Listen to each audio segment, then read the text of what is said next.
తాబేలు నిజానికి ప్రతి ఇంటిలో ఉండాలి. మనకి ఇప్పటికీ దేవాలయాల్లో తాబేళ్ళు ఉంచుతారు. ప్రతి దేవాలయంలో తాబేలు ఉంటుంది. పూర్వం ప్రతి నూతిలో ఒక తాబేలు నుంచేవారు.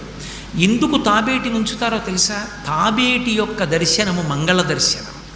తాబేటి వంక చూస్తే మంగళం. అందుకే ఇంట్లో కనీసం తాబేలు బొమ్మ అట్టి ఉంచుకుంటారు. ఉంచుకుని ఒకసారి ప్రయత్నపూర్వకంగా దాని వంక చూస్తారు. ఎందుకు తాబేలు ఇంట్లో ఉంచుకోవాలి అంటే దాంట్లో ఒక రహస్యం ఉంది. దీక్ష అని ఒక మాట. దీక్ష అన్న మాట దేనికి అన్వయం అవుతుంది అంటే యజ్ఞానికి అన్వయం అవుతుంది. యజ్ఞం చేసేటటువంటి వాడు దీక్ష స్వీకరిస్తాడు. దీక్షా స్వీకారం చేశాడు అంటే ఇంటి లోపలికి మళ్ళీ వెళ్ళరు. ఇక పూర్తయిన తర్వాతే ఇంట్లో కడతారు. ఇల్లు విడిచిపెట్టి బయటికి వచ్చేసి దీక్షావస్త్రాలు కట్టుకుని మేళతాళాలతో యాగశాల ప్రవేశం చేస్తారు. ఇక ఎప్పుడు మళ్ళీ ఇంటికి వెళ్ళడం? ఆ యాగం అంతా